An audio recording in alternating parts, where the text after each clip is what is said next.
On a sorti le portable du collège maintenant dans tous les collèges à la rentrée dernière, qu'on va sans doute l'élargir au lycée à la rentrée prochaine avec le ministre. Il est en train de regarder ça. Oui, allô, Victor Pablo j'arrive. À tout de suite alors. Interdiction des téléphones au lycée en 2026. C'est le projet d'Emmanuel Macron, une mesure qui fait déjà débat. Pour comprendre les raisons, nous sommes partis à la rencontre de Patrick Stemelin, directeur du lycée Louis de Cormontaigne à Metz.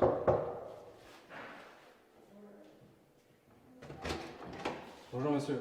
Bonjour, enchanté, bienvenue au lycée Louis de Cormontaigne. Entrez. La mise en œuvre et l'application, en tout cas dès septembre 2026, risque d'être compliquée. Ça a un coût que les établissements ne sont pas prêts à supporter à cette rentrée. L'interdiction ne serait pas forcément la solution.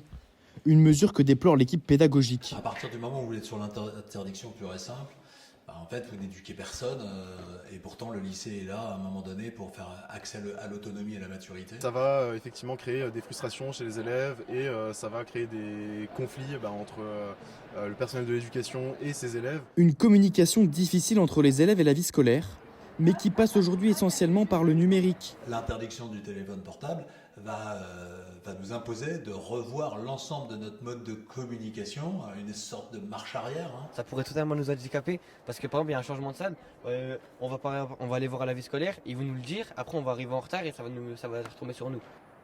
Mais un problème n'arrive jamais seul. La triche, elle, a trouvé un nouvel allié en la personne du téléphone.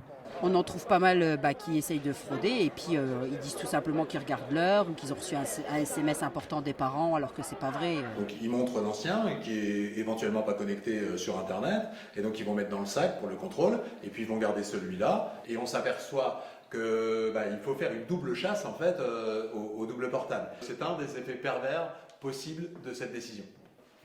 Au lycée Louis de Cormontaigne, élèves et enseignants restent sceptiques. Quant à l'application de cette mesure, elle devrait être effective pour la rentrée 2026.